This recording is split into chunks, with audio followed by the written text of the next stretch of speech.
he had this year. I agree. Now, I just have a bonus topic that you just gave me right now. You said something and it sparked something in my brain, and I want to talk about it because I think this is a big one. How Trey Lance will make Deebo Samuel better. I think Deebo Samuel was all in with Jimmy Garoppolo this year because Deebo was having a great year and Jimmy was getting him the ball.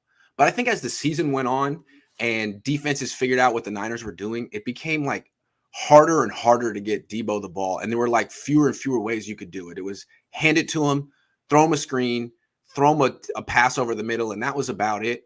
I think what we're going to see with Lance is that there's going to be way more ways to get Deebo Samuel the ball. You're going to get him the ball down the field like they did against Houston. And there's not going to be the need to hand it off to him 5 to 10 times a game. You won't have to do that. Lance will run.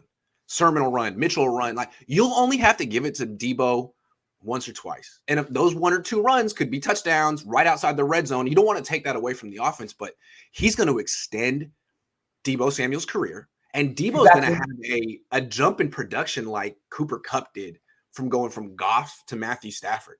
He could go from having 1,400 yards to 1,900 receiving yards. He's going to really make Deebo Samuel better, in my opinion. I agree with that because Kupp got better because he's a great route runner and Stafford was not afraid to put the ball on him. And obviously there were some negative results, but it was mostly positive. With Trey Lance, it's like you said, it's the longevity that he brings to Deebo Samuel, just taking some of the heat off of him. But more importantly, I think that it's the spy that the linebackers are going to have to sit there and wonder which one of them is going to get the ball. And that's the thing with Deebo Samuel. If he gets through the D-line, oh, good luck. Good luck stopping him, even as a linebacker. The speed, the angles he takes, it's too much for the secondary and the second level in general. So I just feel like Trey Lance is going to freeze everybody for a second, and they're just going to wonder which one of them is going to get the ball. And that is, to me, that is what's going to perpetuate Deebo Samuel. I still want to see him get 5 touches in the backfield a game. I do. But I just feel like they don't have to. What Lance is going to do is he's going to open up the field so that Deebo won't have to run into 8-man boxes. That's what I'm saying. He's going to open everything up. When he catches a screen pass, he's not going to have a guy right there trying to lay him out like he had in the NFC Championship game in the second quarter. He's going to be so much more lethal. His numbers are going to be crazy. He could average 20 yards a catch. He could average 7 yards a carry. He could go for 2,200 yards from scrimmage. I want to, before we move on from Deebo, I keep wanting to linger on how freaking good he is. To me, there still hasn't been a good comparison yet. And when a couple years ago, I was like, oh man, he's like a super Percy Harvin. No, forget that. This guy, as a running back, I think the best comparison for him is Roger Craig. Roger Craig was 6 feet 220. Yes, as a kid player, I was thinking Cordero Patterson, but a whole lot better. Yeah. Cordero Patterson, I think, was the prototype for Deebo Samuel, and Deebo Samuel took it from here, basically. I think you have to use 2 people in a whole lot of better ways, but still, yeah, I can see that because maybe he's a running back, maybe he's like an H-back type of thing who also is great on third downs and passing downs and things like that. Like, he's good out of the backfield. You don't have to line him up out wide to use him as a wide receiver. Right. But what I want to say is, as a wide receiver, to me, he's the closest thing we've seen to Jerry Rice since Jerry Rice.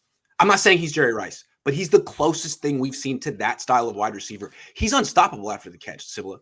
He's the best by far. He averaged 18.2 yards. He led the league in yards per catch, catching underneath stuff and going after. I mean, who else does that? Absolutely. Who else does? So to me, he's like a combination of Roger Craig and Jerry Rice. I'm not saying he's as good or better than either of them, but that's the best comparison I can make for this guy right now. I could see him being a splice of the two. Absolutely. I think on paper, he looks more like Jerry Rice than he actually plays like Jerry Rice, just because of the fact that Jerry Rice has a lot of things in stride.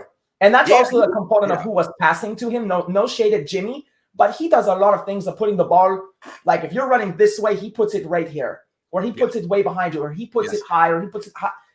Yeah.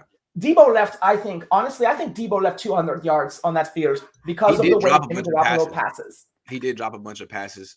So did Jerry Rice early in his career. Anyway. But it's not even drop passes for me. It's when you get hit. When Deebo gets hit at the point of contact, it inhibits his yak. When Deebo's not allowed to catch things in stride. I think that Jimmy Garoppolo literally took 200 yards from him on this season just because he did not give Deebo the chance to continue to run. So, I think that's a similarity to Jerry, but I think he's more of a running back than Jerry. Yes, of course. And that's why I say that I bring the Roger Craig comparison in there as well. But Roger Craig wasn't ever going to average 18 yards a catch. This guy's crazy. And what I want to say is, Kyle, you got to find a way. Kyle, get this guy more than 77 catches next season, please. I mean, Cooper Kupp down in LA got like 135. That's fair. He deserved it. Deebo deserves it. Come on. Get him the ball. I still can't believe they went out. They didn't go to the Super Bowl because they forgot about Deebo for 10 minutes. That's just cruel. Cruel. Yeah, it's these guys need to read the Iliad. Look what happens when Achilles does not fight. This team reminds me of the late 90s Broncos. I guess the Shannon Sharp comparison to Kittle. I guess. I mean, good defense. Yeah, you'd have to have Trey Lance be late career John Elway. We'll see. Jimmy always threw high and behind Deebo and Ayuk. True. That's what you were saying. High exactly. and behind. No, it's defense. A lot. I'm sorry.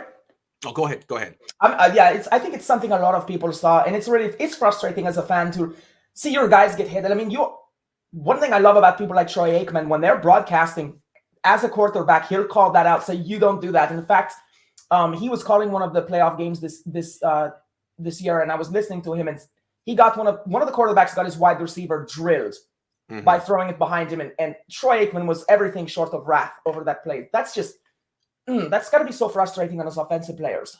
Well, I just feel like Jimmy, his quick release comes at the expense of ball placement and mechanics. I mean, his feet are never set. He's a gunslinger. He doesn't need to hit the bullseye. He just needs to put his target down. He just pulls it out, bang. Basically, he's a gunslinger. Right. 10-yard passes, and he gets the ball out of his hand as quickly as possible. But like, even quicker than Brady. But maybe if you just took a second to like have a repeatable motion and set your feet, you'd hit the guy in stride. I don't want to talk about Jimmy.